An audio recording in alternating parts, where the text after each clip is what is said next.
If you're listening to this podcast, it means you're ready, no, more than ready, to have a major breakthrough in your business. You're hungry for change and you're hungry for growth, and that's why you're feeding your mind right now with all this valuable information. But to drive those changes, to be really smart about what you're doing and to make the right choices before you take massive action, you need help from someone who's been there, someone who's going to coach you through it, even just someone to get you started on your journey.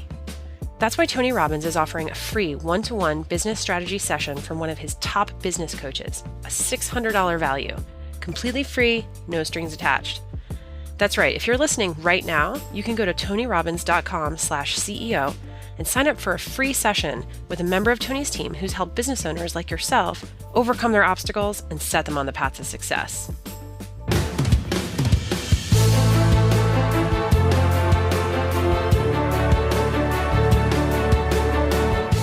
Hey everyone, it's Anna, Editorial Director of Robbins Research International. Welcome to the Tony Robbins Podcast. Last fall, 8 winners of Shopify's Build a Bigger Business competition were flown to Tony's Fiji resort, Namale, for both group and one-on-one coaching sessions with him. One entrepreneur that Tony personally selected from the entrance was Michelle Cordero Grant, the founder of Lively, a brand that is fusing athleisure and lingerie to bring a sense of emotional inclusiveness that she believes is lacking in the current market. Here's a look at her one-on-one session with Tony. I'm Michelle Cordero Grant, founder and CEO of Lively.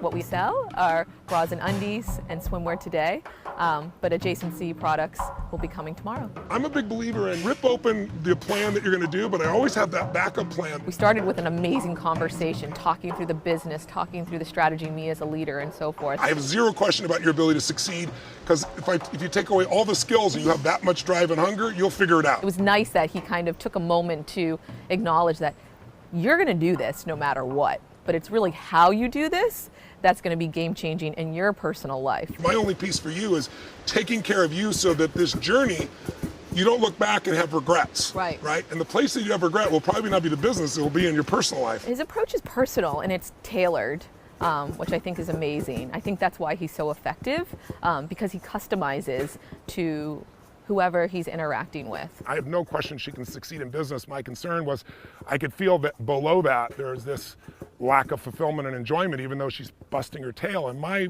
goal in life is not only help people achieve more, my goal is helping people have life on their terms. Tell me what are you going to go back with, and tell me what questions you might have or how I might be able to help. Quite frankly, when I started the week, I thought I was going to be asking him more for business advice. But as I kind of went through the course of the journey, it changed because I really embraced what he says about it being 80% psychology and 20%, operations.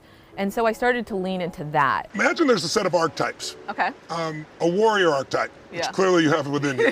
I'm going to break through this, I'm going to make this thing happen, right? But the warrior is the one that will go do battle. The warrior is fearless. The warrior will just push through. Yeah. I'm going to ask you, stand up with me just for a moment. Sure. He told me to stand up. I'm like, oh boy, here we go. Where are we going? What are we doing? Can you relate to the warrior in you? Yeah.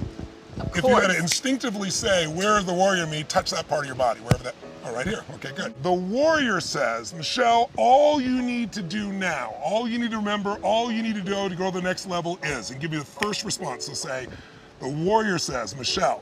The warrior says, Michelle, all I need to do to get to the next level is focus. She's a very independent sort. So instead of me giving the advice, I wanted her to give the advice to her. Let's try something different. Okay. There's a magician. The magician can see the strategy nobody else sees. Right. The magician has fun with stuff that stresses out the warrior. Feel the quality of the magician. What's the quality of emotion different than the warrior? I'm curious. Can you feel the difference? Calm. Yes. And that's the piece you're missing right now. I felt fortunate at the time because I knew that he was going to be sharing with me a gift that he gives to select people, and for him to take the time to go there with me made me feel really, really blessed. The lover in you. Yeah. Where's the lover? Touch where the lover is. Oh. Okay, good. And the lover is what you really are. Yeah. You're driven by love. Even your customers, you're driven by love. It's very obvious. Some people say that. Yeah. You really are that. It's where you get your energy. It isn't just about business, it's about love. She loves her clients. She wants to see them have a beautiful life. And she's so busy running around doing everything that she kind of lost that connection. So I want to bring that connection back. As powerful as this woman is here, and I respect her immensely, this woman with tears in her, she's the one who can penetrate anyone. Thank you. And you're being very vulnerable right now, but you're being connected to yourself. Yeah. And that feeling, that's what I want for you on this journey. Yeah. I've done this for 40 years with, tens of millions of people from 100 countries. So at this point, I could be an idiot. I have to be able to notice there are patterns that make people angry or sad or frustrated. There are patterns that make people passionate or grateful or excited. And when you know what those patterns are and you see what they are, you know what to do to help people just because I got a lifetime's worth of experience. You don't have to give up any of that drive for you to have the quality of life you deserve. Thank you. And your family deserves. Thank you. I'll see you soon. Thank you. Now today, Michelle is joining us on the podcast to talk about her experience with Tony and the key insights that she took from this session and put to work in her business. We also talk about what it's been like to build a Lively brand. We dive into how they've leveraged social media, curated an extraordinary customer experience, and created a company ethos that serves as their North Star when it comes to their most important business decisions. We also learn just how Michelle intends to spread her message of body positivity and community, all while bringing her customers a brand that makes them look, feel, and live confidently.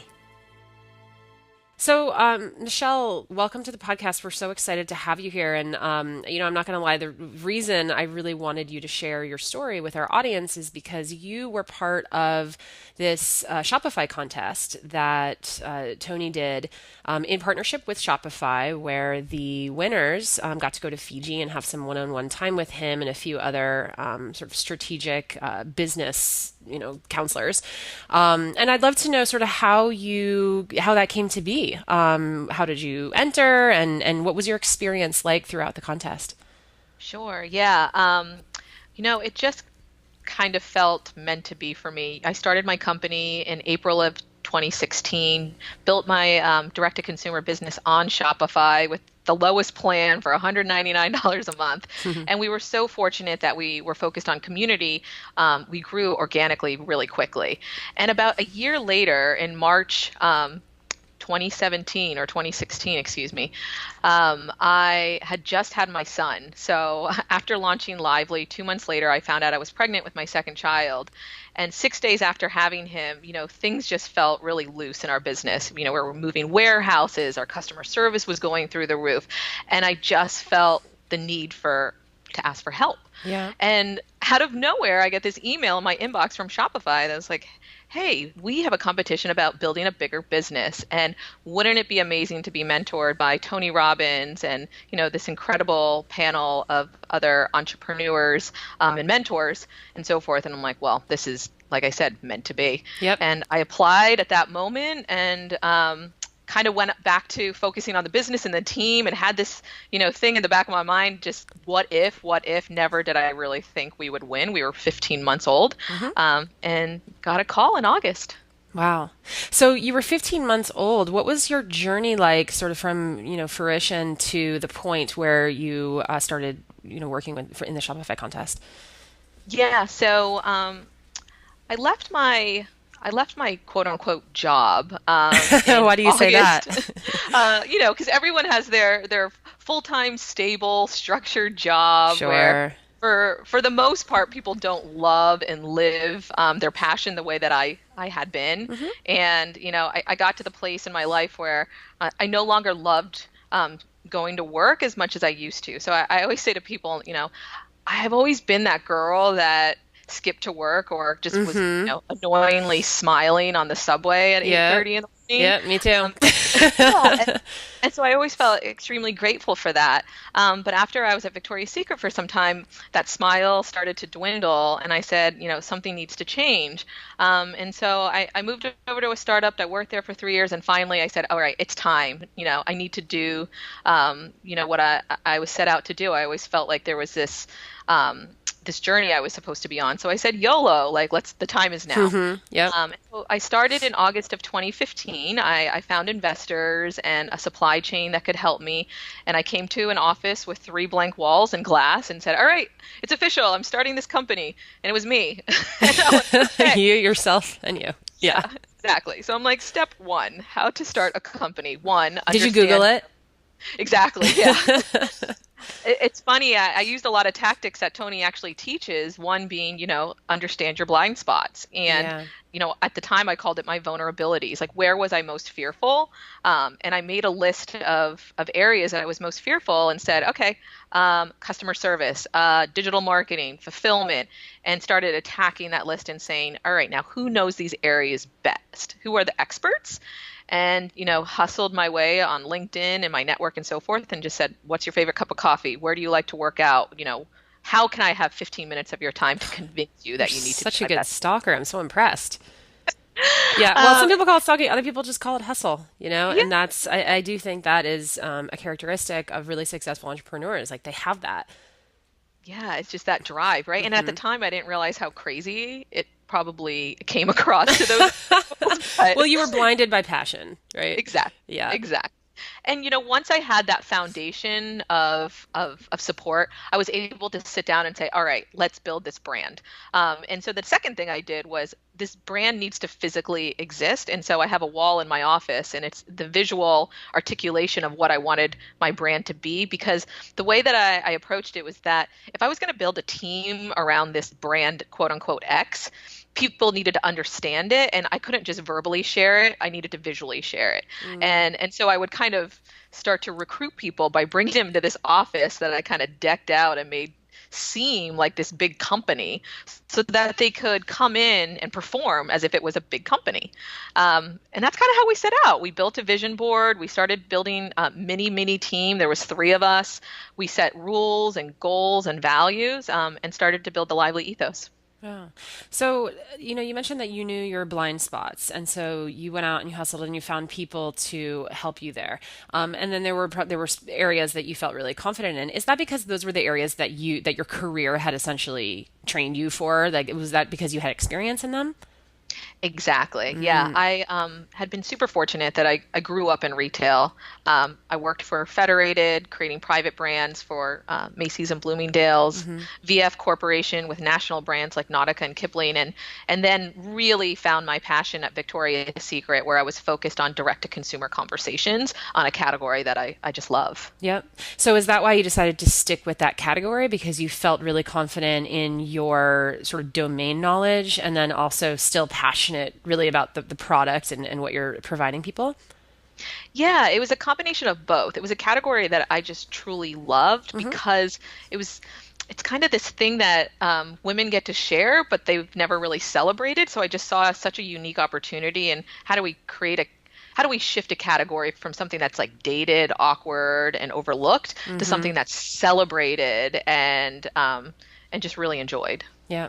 It's interesting because, every woman shopping for bras for the first time is terrifying. It's absolutely terrifying, right? You go into like you said, outdated, you go into a department store, some like older woman, tries to fit, measure you, and it's always really uncomfortable and cold. Hmm. And, making that transition into like a more modern era where, we live in an on-demand society now, right? Like you can go on Yeah. Amazon and order whatever you'd like. And then this whole concept as well that Warby Parker really pioneered was this, sort of bespoke, but be delivered to you.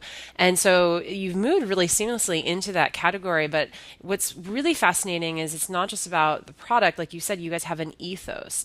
Hmm. And I love that shift that you made. You said, Victoria's Secret has this mindset of how do I feel when a man looks at me versus the Lively ethos, which is how do I look when I'm feeling confident, comfortable, and ready to take on the day. So, Yeah. could you explain a little bit about how you created this ethos? And, in some ways, it seems like it was the opposite of where you came from. So, it seemed like a very natural shift, but it's also very challenging. So, what was your approach going into that? Sure. Yeah. It really came from what I was experiencing in life, and that, like I said, that skipping to work kind of feeling where I was living a very, and still am, a passionate filled lifestyle where my job is so fulfilling and rewarding. And I was, working in these corporations where I kept looking around and just seeing people not sharing that same type of lifestyle, and friends and family constantly complaining about their jobs and so forth. And I'm like, well, what if I could create a brand within this category that not just shifted the mentality of the category, but also started to spread an ethos and a conversation about Life is about choices. So you can choose to live a passionate, fulfilling life. You can choose to take your dreams and make them your goals. You can choose all of these things. It's all about just having the courage, the confidence, and potentially the support around you to get it done. And so I made that decision in 2012 where I was going to leave Victoria's Secret. I was going to create this community and this platform to really encourage women to start to not just participate in what they love, because I was participating at Victoria's Secret, but to start to lead. And by leading, I could own the conversation. I could create the dialogue and the story. Versus at Victoria's Secret, I was participating in the dialogue and the story of what Les Wexner wanted to see in the lingerie area, which is totally valid from his perspective, right? He created a brand which was about buying beautiful lingerie for his wife, so that he could see her in her most sexy element. And that was, the angel, the fantasy, and the push-up. So anywhere I went in the world, 100 different languages, you said Victoria's Secret, they heard angel fantasy push-up. Yeah. And so I wanted to change that to my own conversation where if women are talking about bras and undies, what if they talked about inner uniqueness, individuality, confidence, and that really channeled individual opportunity to live your best self, which at the end of the day will make you ultimately sexy. Yeah. No, that's great. So I'm really fascinated about how you started with this ethos, and you basically did a social media launch before anything else. What prompted that decision, and how did you identify the people that you knew you wanted to be part of this movement? Yeah, it started with my vision of I grew up loving fashion because I love the idea of brand, right? And brands, their IP is not, you think about Ralph Lauren, the IP in the polo was not the polo shirt. It was how that horse made people feel when they put it on. Yep. Right. And I just loved that you could inspire people that way. But over the years, I saw that really starting to wane and get diluted with markdowns and sales and all these different things. So I said, what if we brought the power of brand back, but instead of talking at customers the way brands used to, what if we built this brand with a community? We were an open brand. So it wasn't us deciding, okay, we're going to create Lively and this is what it's going to say, and this is the photo shoot, and this is the product. What if we said, we're going to create Lively and we want you to help us do that? Help us choose the imagery, help us create the dialogue and so forth. And that's why we started on social, to be honest. We said, let's actually crowdsource your brand. So people crowdsource funding. Why wouldn't you harvest ideas from the community before you even get started? That's super interesting. Exactly. So why wait to launch your brand and see if people love it? Yep. Instead, build it with them and they'll love it. Yep.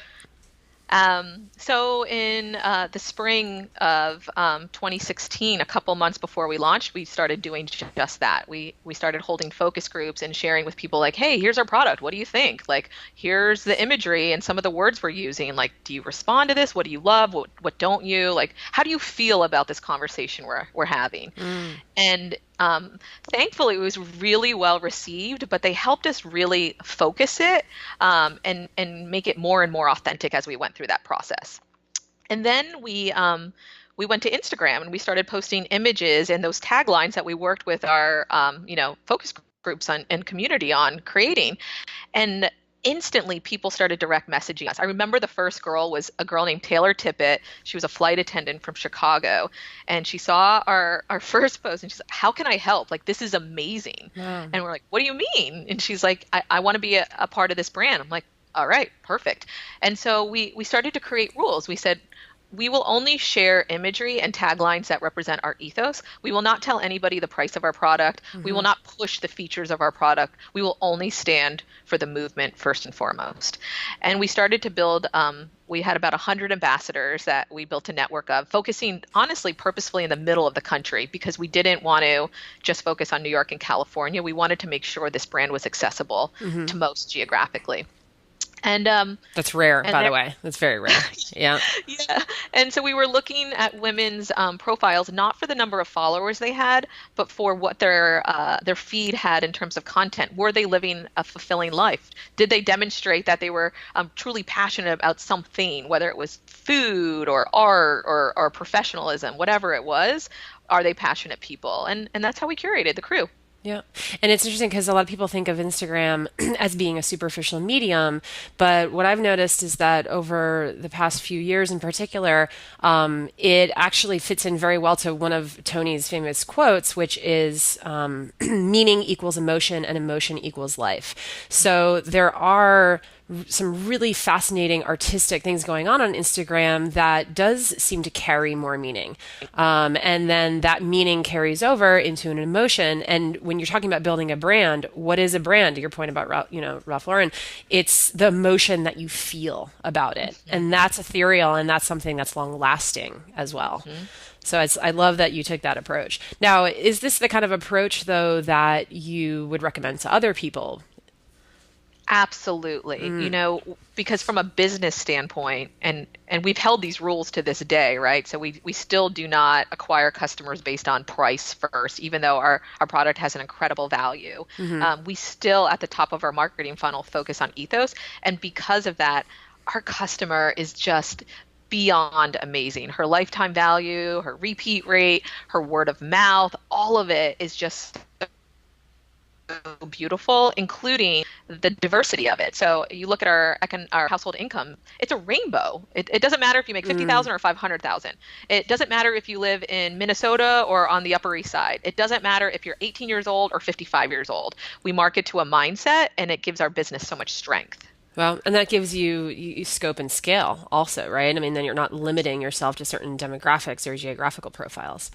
Exactly. And you're not in a product race either, right? So whether it's wearables or whatever, you're not trying to beat your last best product per se. You're creating an ethos and a brand that can go in so many different avenues. It doesn't matter if we're selling bras or if we're having concerts. That lively feeling and that inspiration is long lasting. Yep. Apple does the same thing. I think Apple could pivot into almost any industry and it would still succeed. Right. Yeah. So I like that you're talking about how purposely did not limit yourself from the very beginning. One thing that you've done that I think completely sets you apart from the competition is this broad size range.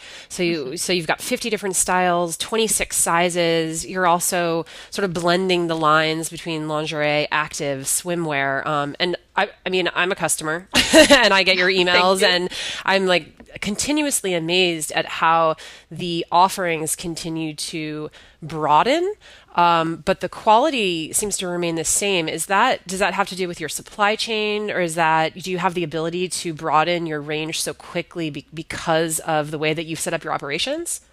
Sure. Yeah. No, it's one of our clear competitive advantages is our supply chain. Before I started the company, I said the only way that I can do this is if I lock down supply chain. And not only did I lock down an amazing supply chain, they were actually my first investors pre-launch. Oh, perfect. Yeah. It's like a dream come true. Lottery. Yeah, they're literally invested. Yeah. Exactly. And it was to the point where when we started developing our product, I purposefully did not bring on anybody that was previously in the lingerie space because I wanted to make sure that we did things differently. Instead, I brought in my creative partner, Sarah, who came from an active and lounge background, and said to her, like, forget everything we know. Let's just buy and curate all the products that we're living in. And so she was obviously wearing a lot of active and sports bras. Yoga pants. Yep. And swimwear I was wearing as bras because I was so proud for them to show. And we started literally cutting the waistbands off yoga pants and stapling them to like lace bralettes. That's genius. Because it's true. The waistbands on yoga pants are just too thick, and the bands on bras are way too thin. So, wow, that's literally solving a problem. Totally. And we were just being, creative and weird and having fun. And when we took this to our manufacturers, who, again, were our investors, were like, interesting, like so different. Are you sure? And we're like, yes, let's just try. And they said, okay, so what we're going to do is actually build a factory dedicated towards creating this product because one, it's unique. Two, we know that quality control is beyond of the utmost importance to you. And three, we want to give you that read and react ability that you've demonstrated is so important. So we were able to actually launch with 22 sizes from day one, which is crazy because when I was doing the buy, one of those, three of these. Yeah. And and they knew that, and we hoped that we were going to sell out, but still be able to take orders. And luckily, that came to fruition. We sold out of our product in 2 weeks, but we still took orders, and we were able to backfill them within 14 to 30 days. Yep.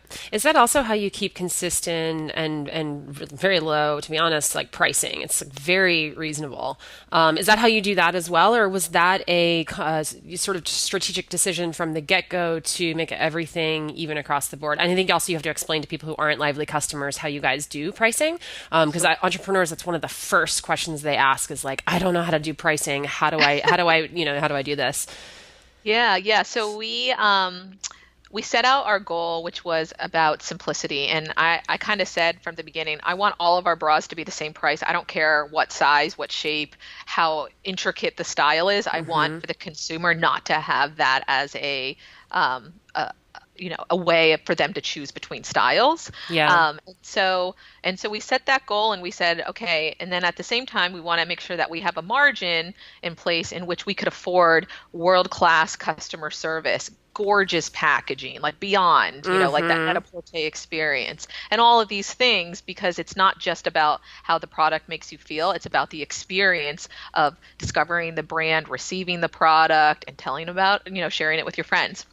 Yep. And so, to your question about price, we price all of our bras for $35. Doesn't matter what it is. And then if you buy 2, it's $55, and if you buy 3, it's $75. Because having lived in this category, I know that when women buy bras, they want to get it done, and so they usually buy anywhere a lot from 2 at once. to 4. Exactly. And so, from a business standpoint, economically, women on average will buy at least 3 bras from Lively in an experience, and it just makes us, it gives us the ability to put in all of those other pieces of the experience back into the customer's hands. Yep. The nice part too about simplistic pricing is that people's brains are not, we do not have the capacity to make the decisions, the sheer volume of decisions that we are expected to make in a day. And if you have to go in and you have to start doing math about, okay, well, is this going to cost this much? And if I buy this, then I'll get 2 of these. I mean, it's exhausting. No. So it's really great that's, you're really helping the customer in that sense. Absolutely. The less friction, the better. Yep. Well, I love that you mentioned your packaging, because your packaging is extremely luxurious feeling. It also, you guys tend to surprise your customers. And, I noticed I got like some cute socks in my last package. Awesome. So, and that's really interesting too, because one of the things that Tony talks about at his Business Mastery event is that when you go to price something, you have to make sure you're not undervaluing, right? So you figure out the value to the client and you price it accordingly. And a lot of people tend to undercut themselves because they're looking to the right and the left and looking at their competitors and thinking, well, I have, so they're making decisions based on information that is not direct client. But packaging it in a luxurious way is something that adds value. So that's something that makes people feel special, taken care of. So I think you really nailed those 3 things, right? Broad size range, honest price, luxurious packaging. But then you've got this one final thing that it's interesting because you mentioned that this is something that you did not feel comfortable about in the very beginning, but your customer service. So Tony has this, idea of raving fan clients and, satisfied, people say, I want to satisfy my customer, but satisfied customers will go away as soon as something better comes along, or maybe it's cheaper. But a raving fan client, somebody who really feels passionate about your brand and your product, they will be loyal with you to the end, which is, makes sense because you said you've got a long lifetime value for your customers. But that's really easy to say and very hard to do because there's so many customer touch points, and especially now with digital media. So how do you even begin to provide this exceptional level of customer service with the lean team that you have and, with this consistency across the board? Sure. It actually started pre-launch. When we were creating that community on Instagram, we also did an email referral campaign, which I think you read about. And in that we said to, 250 of our friends and family, we said, for every person that you get to submit their email to, wearlively.com, you will get a point towards your first purchase. And and we had this like pretty little cute dashboard, scale that said, 10 points equals this, 20 points, da da da. But Nice. nowhere in the experience did it tell you how much our bra actually cost. So we're like, Harry's did this in 2011. They got 100,000 emails. We're hoping to maybe get 5,000 emails a week. We released that email on a Friday around 2 o'clock. By Sunday morning, we had 133,000 emails submitted, 300,000 sessions globally. Wow. Did it crash your servers? Oh, crashed. I mean, it blew up. There were, devs in bathroom stalls at bars. I mean, it's a good problem to have. Yeah. Yeah. It was bananas. I'm like, wow, our company didn't even launch and we've been hacked. Wow, that's amazing. It was real. And so at that moment, I say to people, that's actually when our company launched, because that's when I turned on customer service. I said, we owe it to this community to be in touch with them. So we turned on phone, email, and chat immediately. And we were on it 24 hours a day, and there was 3 of us.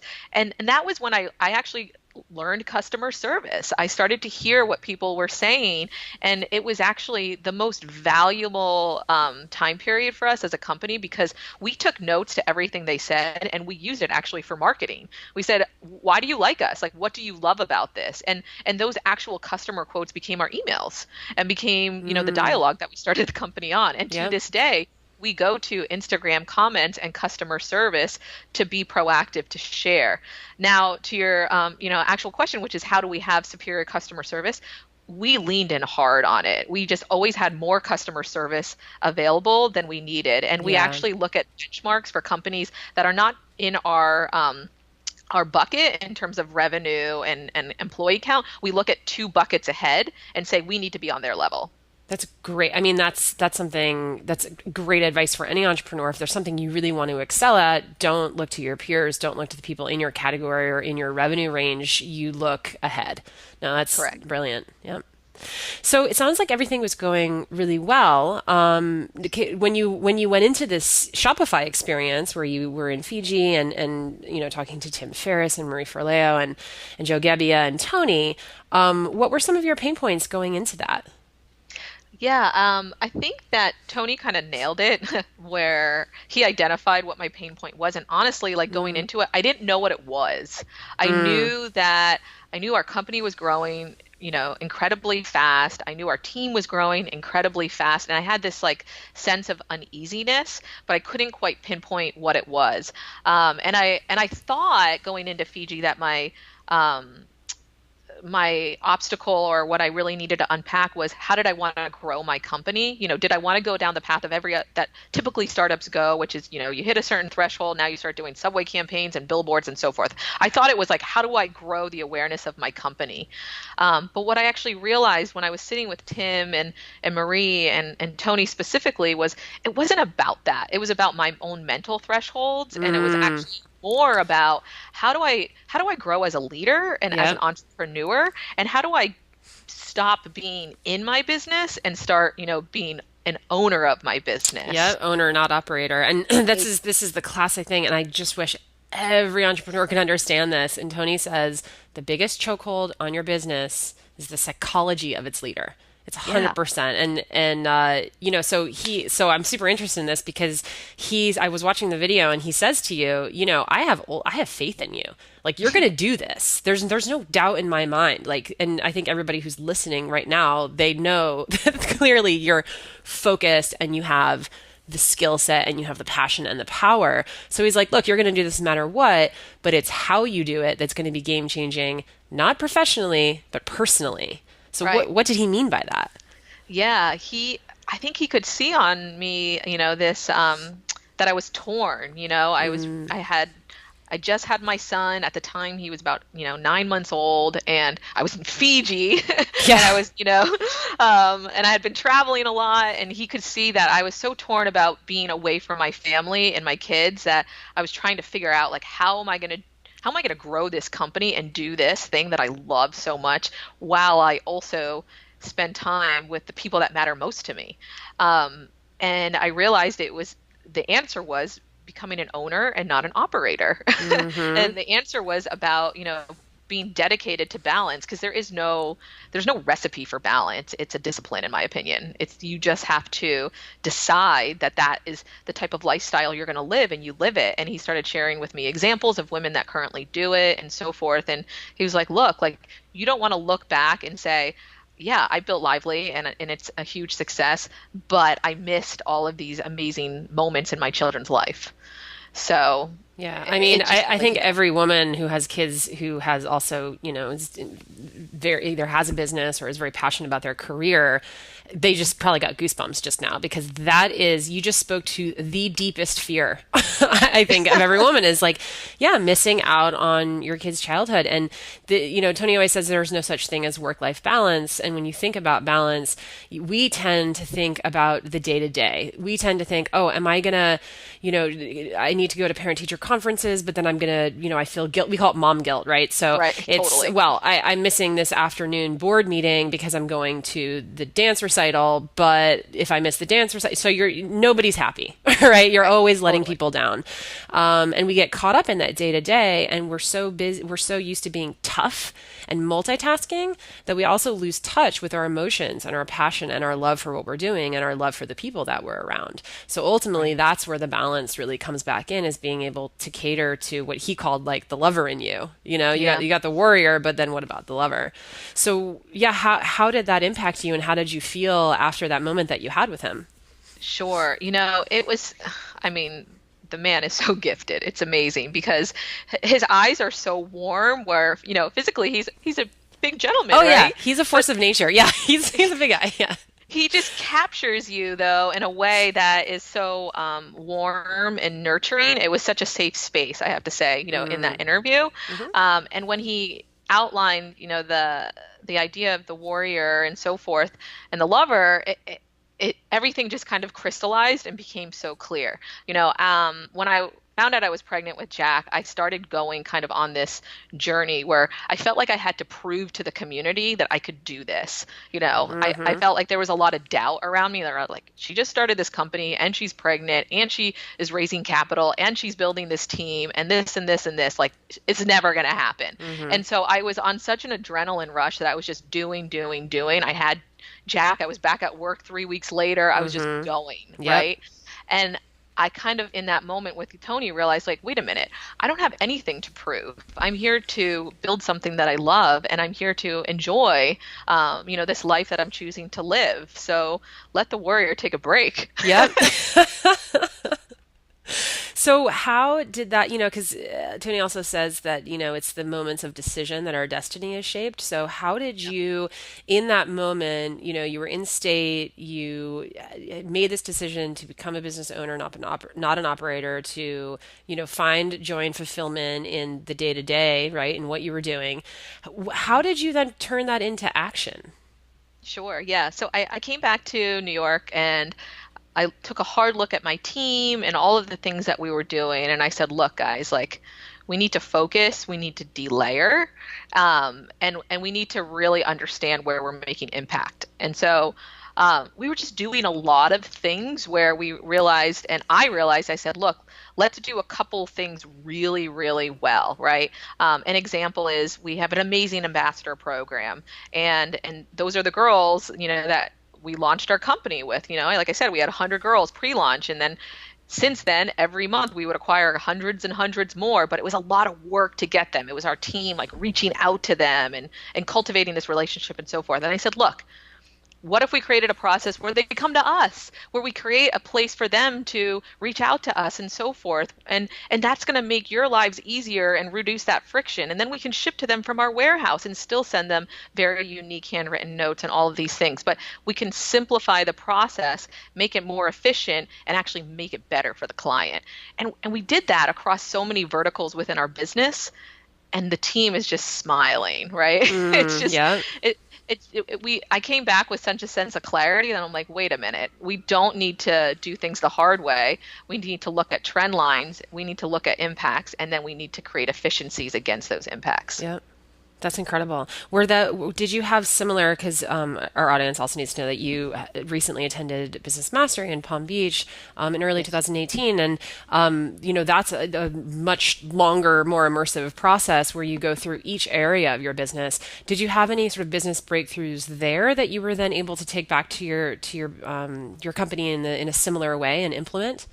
Yes, yes. I would say probably the biggest and most clearest was the idea of a scorecard, right? He shared a quote from Warren Buffett, and I'm going to mess it up, but you can't win if you don't know the score Mm-hmm. type of logic. And so I said, like, look, I can create the scorecard for the business, right? And the idea of like 10, 10, 10, right? So if you want to have exponential growth, you don't have to have just exponential growth. You can grow almost like in a way that's attainable and mentally something that you can achieve by saying like, okay, I need to grow my number of customers by this percent and my repeat rate by this percent and my average order value by this percent. And by doing that across those three pillars, I will have exponential growth, Mm-hmm. but it's not growing everything by 300%, right? Mm-hmm. And so we were able to kind of do the math and realize like, wow, getting to our 5 to 10 year goal is actually not that crazy when you think about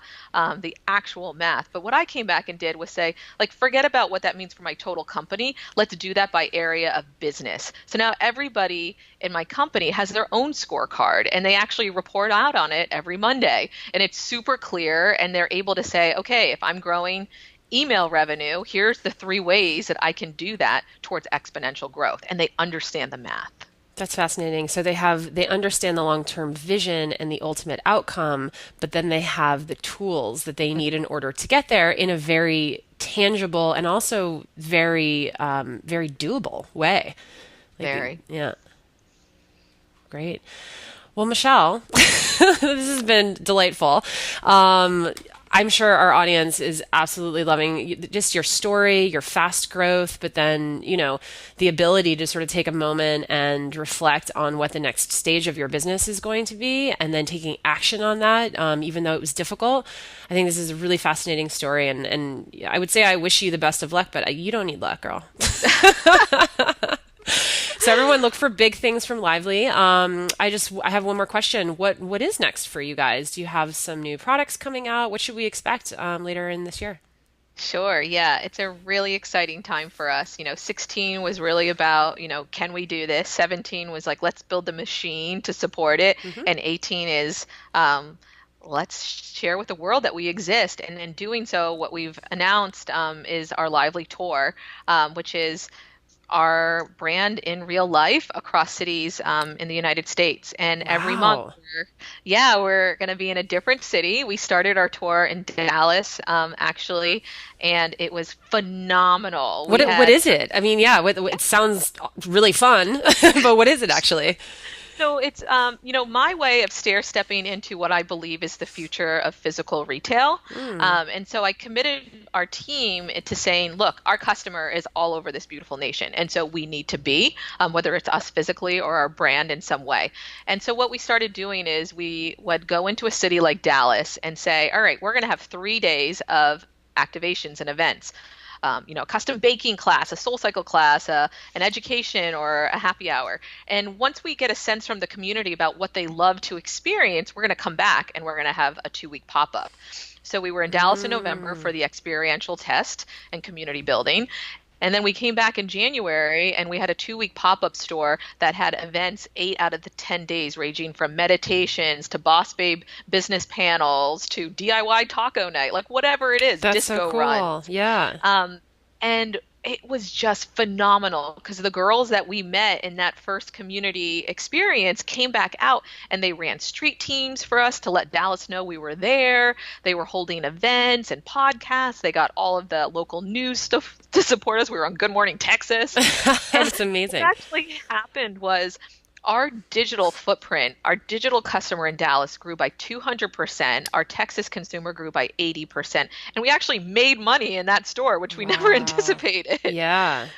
Because it was all about experiences. It was Yeah. about, women coming in with their daughters or learning about us in their morning fitness class and bringing their whole class in to experience Lively. It was just phenomenal. So actually today our team's in Nashville doing the same thing. And we're going to Atlanta and Nice. Chicago and all these beautiful places. Wow. I love that you're custom testing each region because I think there are big regional differences. You're going to find some universal truths, of course, right? You're going to find some things that women all over the US enjoy. But at the same time, I love that you're going in and you're trying to find out what are the differences and how do we need to custom and tailor fit. And it's funny because that's what your product essentially is as well, tailor fit to match, sort of the lifestyle and the preferences of women in that region. Yeah. Yeah. Absolutely. And we're Great. having a hell of a lot of fun while we do it. Yeah, I was just imagining the amount of laughter probably that took place over that time period. It's amazing. Yeah. So Yes. great. Well, it's been such a wonderful interview, and we look forward to great things from you and Lively. Thank you so much. I Great. appreciate it. Of course. Hey guys, we have a special offer for listeners of the Tony Robbins podcast. For a limited time, you can head over to www.wearlively.com and receive $10 off towards your first Lively purchase. Just enter the code VIPTony at checkout. This offer is good until August 22nd, 2018. The Tony Robbins podcast is directed and hosted by Tony Robbins. Anna York is our editorial director and occasional host. Our executive producer is Carrie Song. Jamie Carvajal and Adriel De La Torre are our digital editors. Special thanks to Mary Buckheit and Diane Adcock for their creative review.